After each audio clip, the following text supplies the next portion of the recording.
அனைவருக்கும் வணக்கம். பாரம்பரிய திருவள்ளுவர் குல வம்சம் பிரசன்ன ஜோதிடர் சுப மாரிமுத்து திருப்பூர்லிருந்து இந்த பதிவு உங்களுக்காக. உத்திராட நட்சத்திரத்தில் மாந்தி இருந்தால் எந்த கோவிலுக்கு போனால் உங்களுடைய கர்மவினை தீரும்? மாந்தி என்பது யார்? எல்லாத்தோட ஜாதகத்திலையும் பாருங்க, ஒரு சில ஜாதகத்துல மாந்தியே ஜாதக ராசி கட்டத்தில் சில பேர் அதில் போட மாட்டாங்க. சில கம்ப்யூட்டர்லேயே சிலதெல்லாம் வராது. ஆனால் மாந்தி பெரிய ஒரு அற்புதமான ஒரு மிராக்கலான விஷயத்தை காமிக்கும். ஏன் அப்படின்னா, சூரியனுடைய மகன் சனி பகவான், சனி பகவானுடைய மகன் மாந்தி. இந்த மாந்தி எதுக்கு அதிகமாக யூஸ் ஆகுதுன்னு கேட்டீங்கன்னா, இறப்பு தோஷத்துக்கு மாந்தி அதிகமாக முன்னோர்கள் எடுத்துக்கிட்டாங்க. அப்போ இந்த மாந்தி நிற்கக்கூடிய நட்சத்திரங்கள் எல்லாம் எப்படியெல்லாம் செயல்படுது அப்படிங்கிறத இந்த பதிவில் நம்ம பார்க்க போகிறோம். இதை மறக்காம ஒரு பேனா நோட் எடுத்து குறிச்சு வச்சுக்கோங்க. இது வரக்கூடிய ஜோதிடர்களுக்கும் பயன்படும். நம்ம இந்த யூடியூப் சேனல் வள்ளுவர் வாக்கு யூடியூப் சேனல்ல போய் பார்க்குறவங்களுக்கும் பயன்படும். இனி வரக்கூடிய சந்ததிகளுக்கும் இது பயன்படும். மாந்திக்கு இப்படி மிராக்கள் இருக்குதா அப்படிங்கிற ஒரு விஷயத்த இன்னைக்கு நம்ம அதை சொல்ல போறோம்.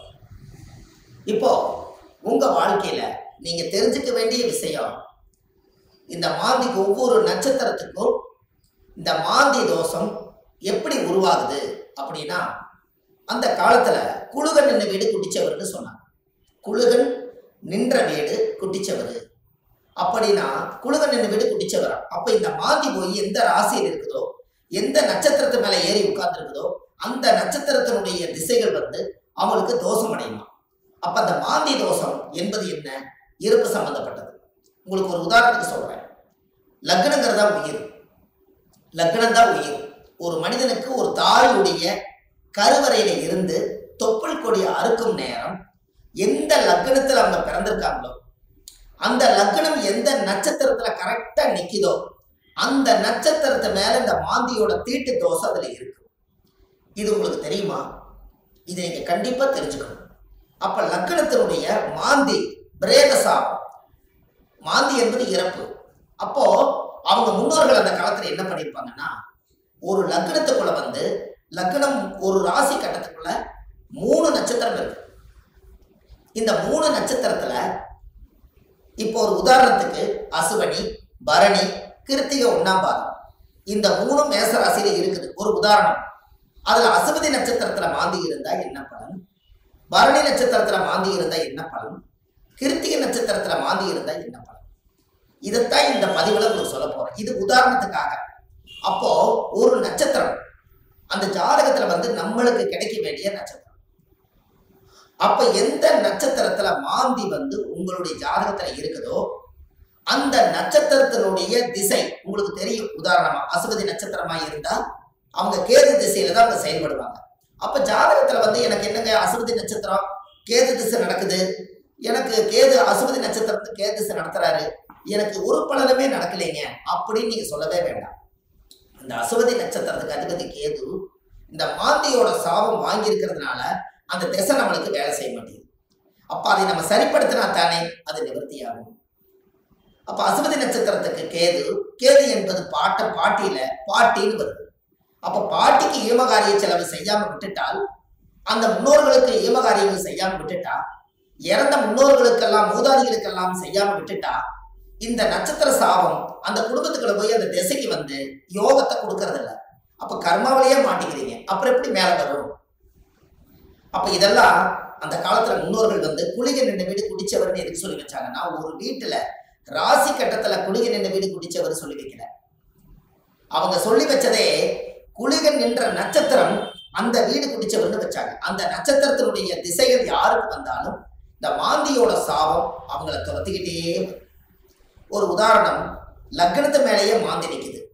ஒருத்தருக்கு லக்னத்து மேலேயே மாந்தி, லக்னம் என்ற நட்சத்திரம் எதுவோ அதுவே மாந்தி. அந்த மாந்தி சாபம் இருந்தா அவங்க என்ன ஒரு அனாதிபாடி எடுத்து அடக்கம் பண்ணுனா அவங்களுக்கு அந்த மாந்தி சாபம் நிவர்த்தி ஆகுங்கிறது ஒரு நூல். ஏன் அப்படின்னா, அந்த லக்கணத்துக்குள்ள மாந்தி பிறக்கும் போது ஒரு தாயுடைய கருவறையில இருந்து மாந்தி என்பது நிலையா இருக்கிறது, ஒரு ராசியில ரொம்ப நாள் இருக்கிறது. லக்னம் என்பது 2 மணி நேரத்துக்கு ஒரு லக்னம் நகர்ந்து வெளியில வந்துடும். கரெக்டா அந்த பிரசவமாகி இந்த லக்னம் போய் கரெக்டா மாந்தியோட நட்சத்திரத்துல போய் கரெக்டா அந்த லக்னம் உட்கார்ந்துட்டால் இந்த லக்னம் வந்து தீட்டாய் போயிடும். இதுதான் அதனுடைய பரம ரகசியம். நம்ம அவங்களுக்கு பாருங்க, அந்த லக்னம் போய் நின்ற நட்சத்திரத்துல போய் அந்த தீட்டு விழுந்துருச்சுன்னா முகமெல்லாம் மாறிடும். முகம் அவங்களோட தேஜஸ் இருக்காது, ஒரு இருளன்ற மாதிரி இருப்பாங்க. என்னமோ ஒரு தோஷம் அவங்கள தாக்கிட்டே இருக்கும். ஒரு செயல்பாடு சிறப்பா இருக்காது. எந்த ஒரு காரியம் எடுத்தாலும் தடை, வீட்டு காரியம் எடுத்தாலும் தடை, தொழில போய் ஜெயிக்கலாம்னா தடை, திருமண வாழ்க்கையில நிம்மதியா இருக்கலாம்னா திருமணத்துல திருப்தி இல்லை, குழந்தை பாக்கியம் பெற்றுக்கலாம்னா குழந்தைக்கு ஏதாவது ஒரு ஒச்சனை, பூர்வீகத்துல போய் வாழலாம்னா பூர்வீகத்துல முன்னோருடைய சாபம். இப்படி வந்து இந்த மாந்தியுடைய நட்சத்திர தோஷங்கள் உங்களுக்கு அதிகமான முறையில இது கர்மாவா செயல்படுது. அப்போ முன்னோர்கள் அந்த காலத்துல இதுக்கு எல்லாமே கோவில் வச்சிருக்காங்க பாருங்க. இதுதான் ஒரு ஹைலைட். இந்த ரகசியத்தை சொல்லாம விட்டுட்டா கடைசி வரைக்கும் உங்களுக்கு தெரியாமலே போய் ஒவ்வொருத்தருடைய ஜாதகத்திலையுமே எந்தெந்த நட்சத்திரத்துல மாந்தி இருக்குதோ அதற்குரிய கோவில்ல போய் சுவாமிக்கு தேங்காய் பழம் பூமாலை கல்கண்டு வாங்கி அர்ச்சனை பண்ணி சாமி கும்பிட்டு வந்துட்டால் உங்களுடைய அந்த நட்சத்திரத்தினுடைய மாந்தி சாபம் அன்றோடு அது நிவர்த்தியாது. அப்ப இது ஒரு பெரிய அற்புதம் அல்லவா?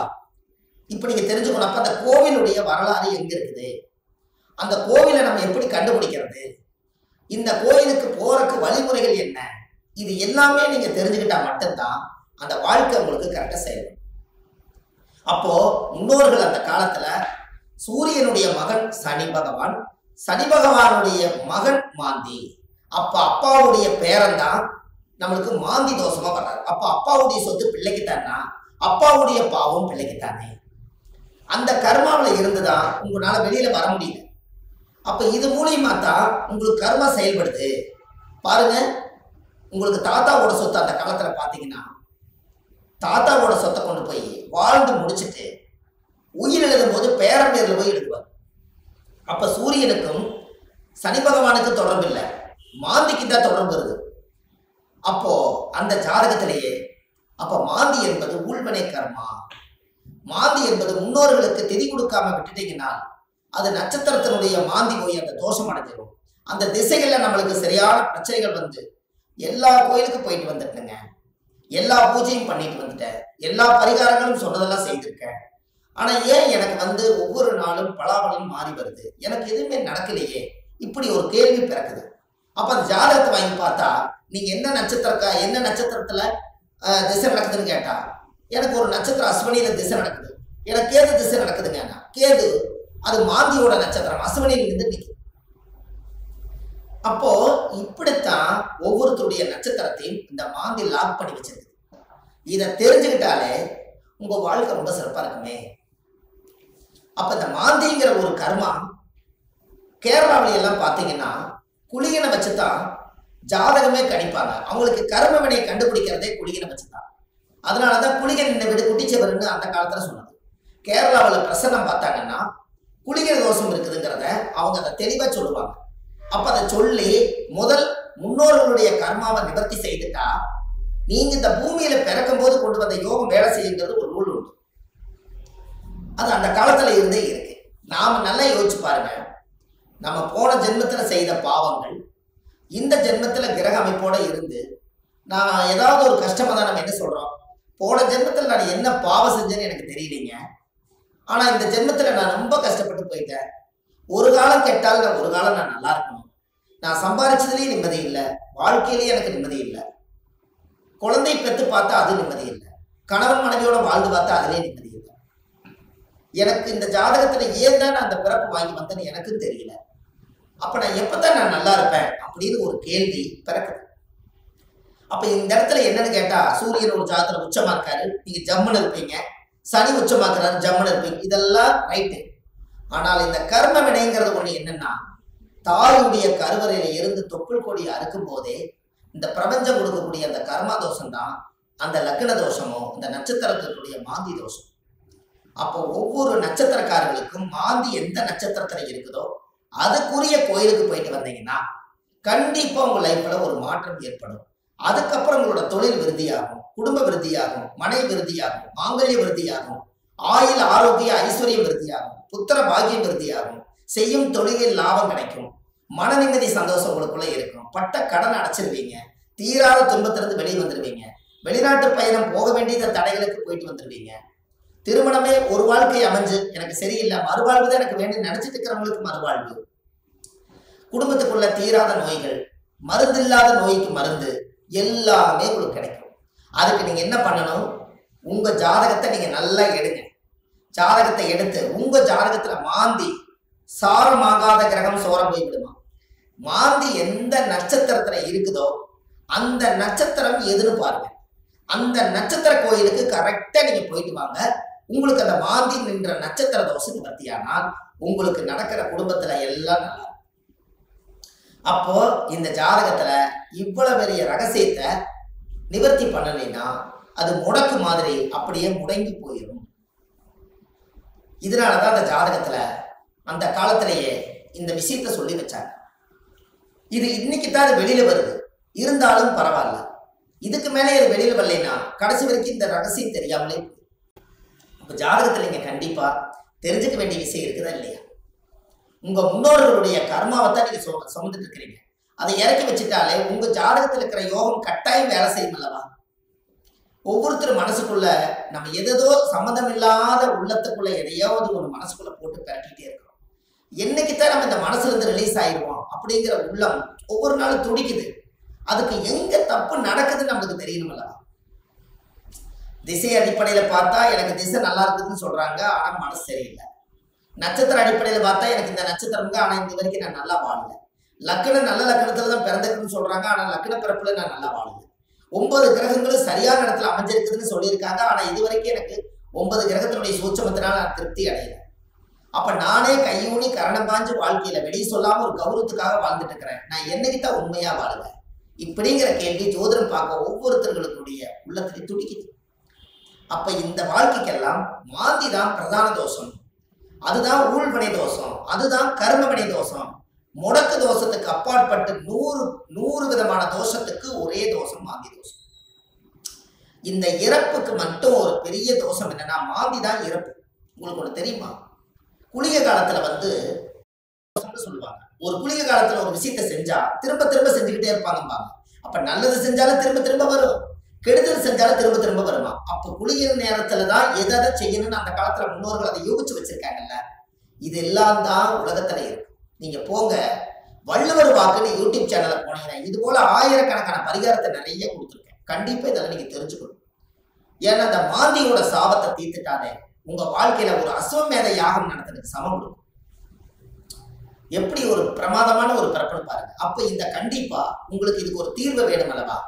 அதுக்கு நீங்க முதல் இந்த கோவிலை கண்டுபிடிக்கிறதுக்கு முன்னாடி முதல் நீங்க வீடு வாசல்லாம் வலிச்சு சுத்தப்படுத்திட்டு, இந்த மாந்திக்கு ஏதாவது ஒரு அனாதையா இறந்து போயிருந்தாலோ இல்ல ஒரு இறப்புக்கு நீங்க போனாலோ, எங்களோட வாழ்க்கையில மாந்தி தோஷம் பிரேத தோஷம். யாருடைய நட்சத்திரத்துல மாந்தி இருக்கு அந்த நட்சத்திரத்துக்கு பிரேத தோஷம். அதனால இறந்தவங்களுக்கு ஏதாவது ஒரு ரோஜா பூ மாலை வாங்கி கொண்டு போய் மாலை போட்டுவாங்க. அப்படி இல்லைன்னா ஒரு வில்வ மாலை வாங்கி கொண்டு போய் போட்டுவாங்க. அதை போட்டுட்டு வீட்டுல மஞ்சள் தண்ணி கல்லுப்பு போட்டு வீடு வாசல்லாம் வலிச்சு நீங்க சுத்தப்படுத்தி உங்க குலதெய்வம் கோயில போய் 11 ரூபாய் காணிக்க, வெத்தலைப்பாக்கு, எலுமிச்சம்பழம் இதை கொண்டு போய் சாமியோட பாதத்துல வச்சு கும்பிட்டுட்டு இந்த மாந்திக்கு உண்டான கோவிலுக்கு நீங்க போயிட்டு வரணும். உத்திராட நட்சத்திரத்தில் மாந்தி இருந்தால் சாரங்கபாணி கோவில் கும்பகோணத்தில் உள்ளது. அந்த கோவிலுக்கு சென்று சுவாமிக்கு தேங்காவளம், பூமாலை, கல்கண்டு வாங்கி அர்ச்சனை செய்து வந்தால் அன்றோடு உங்கள் ஜாதகத்தில் உள்ள சகல தோஷங்களும் நிவர்த்தியாகும். அப்ப அந்த கோவிலுக்கு நீங்க போறதுக்கு முன்னாடி இந்த வீடு வாசல்லாம் வலிச்சு நீங்க சுத்தப்படுத்தி, குழந்தை பிறந்த வீடு, வயசுக்கு வந்த வீடு, இறந்த வீடு, இந்த வீட்டுகளுக்கெல்லாம் நீங்க போகாம இந்த பிரேதத்துக்கு நீங்க மாலை போட்டுட்டு 3வது நாள்ல இருந்து ஒரு 3 நாளைக்காவது வீடு வாசல்லாம் வலிச்சு சுத்தப்படுத்தி நான்வெஜ் எதுவுமே யூஸ் பண்ணாம நீங்க பரிசுத்தமா நீங்க இருக்கணும். இருந்துதான் நீங்க அந்த கர்மவினை தீர்க்கக்கூடிய கோயிலுக்கு நீங்க போயிட்டு வர முடியும். நல்லா புரிஞ்சுக்கங்க. இதுல குலதெய்வம் எனக்கு தெரியலீங்கன்னு சொன்னால் உபாசன தெய்வம், நீங்க என்ன இஷ்ட தெய்வத்தை இப்ப வணங்கிட்டு இருக்கிறீங்களோ அந்த தெய்வத்தோட பாதத்துல வெத்தலை வாக்கு, எலுமிச்சம்பழம், பூ, பழம், கனி வச்சு சாமி கும்பிடுங்க. ஒருவேளை எனக்கு உபாசன தெய்வம் தெரியலனா விநாயகர் கோயிலை வச்சு சாமி கும்பிடுங்க. வினையை தீர்க்கக்கூடியவர் விநாயகர்.